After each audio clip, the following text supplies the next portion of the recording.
Вот какой хрен прям на повороте, на въезде поставил машину. Неизвестно. Вот теперь будет ходить под домом один. И вот посмотрите, я подъехал, видите? Дальше уже тронуться не могу. Я, конечно, отъеду.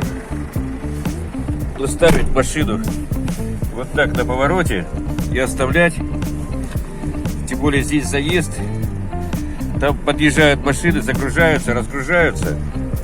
Но есть вот такие товарищи, которые нам совсем не товарищи. Это где коммуналка, Рестобар, коммуналка. Тут Улыбка Радуги, Магнит, Сбербанк, Почта России.